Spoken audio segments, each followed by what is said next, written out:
So in my last video I talked about the place of plants in um, idealist philosophy and the idealist philosophies of Plato and Plotinus. Um, and the reason I'm interested in plants right now is because I'm writing a dissertation about what I'm calling the etheric imagination. The ether is a concept that I'm drawing out of Western esotericism, specifically from the fourfold ontology of Rudolf Steiner, 20th century philosopher and spiritual teacher. And the etheric is related to life. It's sort of the essential foundation of life. And it's also connected with the plant world, with the world of green photosynthesizing organisms, the sort of baseline or foundation of the biosphere. Plants are, in some sense, the very life of the earth. They're the earth's response to or reception of the sun, the sky, the cosmos, right? The earth blushes when faced with the sun, with the light that pours in from the sun. Or at least when it becomes animals, it's blushing. But when it's plants, it's not red, it's green. It responds greenly. And what is that difference, right? The difference in color, but also in,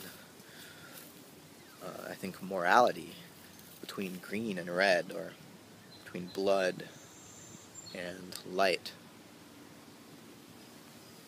I think, in some ways, why I want to talk about plants or philosophize about plant life,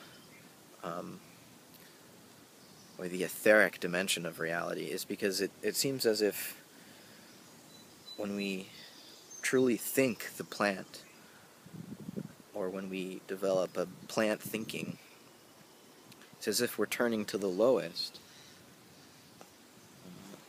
and they're discovering the highest. They're discovering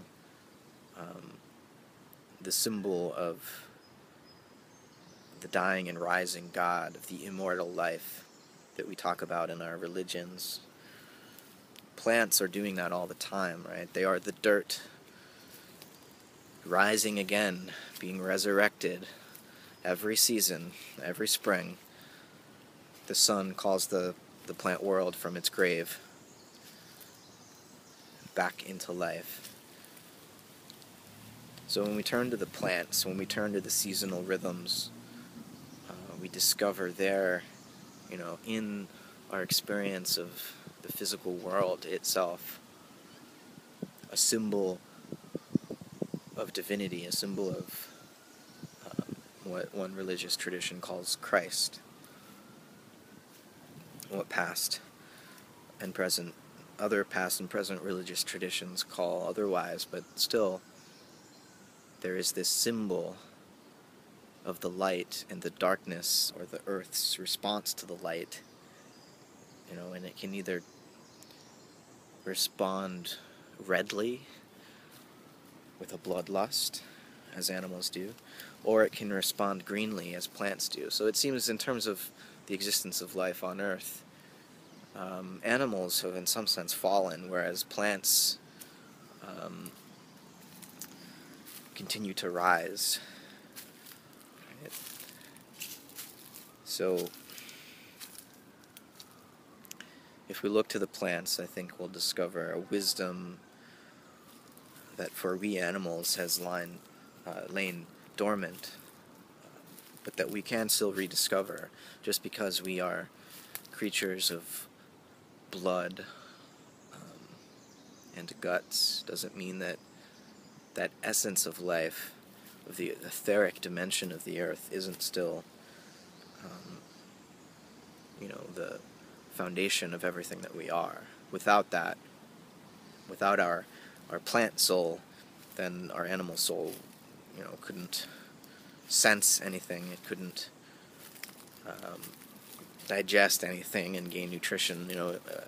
There'd be no food to eat, because the plants are, what bring free energy into the biotic community. Without them, we couldn't eat. So we're entirely dependent upon them. And in returning to the activity that they are always already undergoing, the activity through which they provide us everything that we are and everything that we need to survive. In that way, we are redeemed of our fallenness. We return to the light. We become heliotropes again,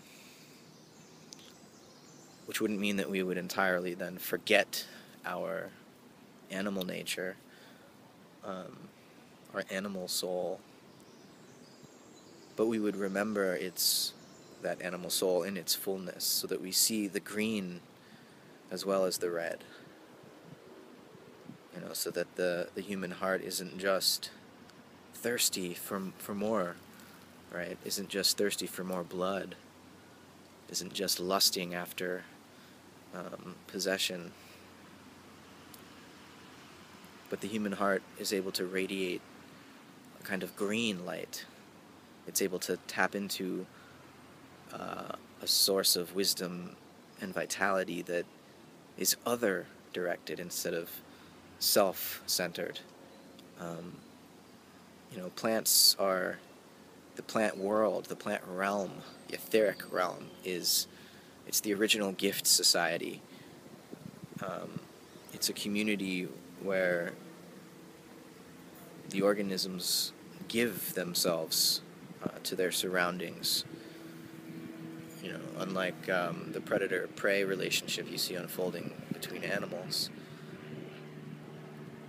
Nothing is stolen because nothing belongs to anyone, at the plant level. So, we can learn so many lessons from plants, philosophical and economic and spiritual. So that's why I want to write a dissertation about what I'm calling the etheric imagination. So yeah, I'll be talking more about this in the future as I continue to write this thing. So thanks for listening.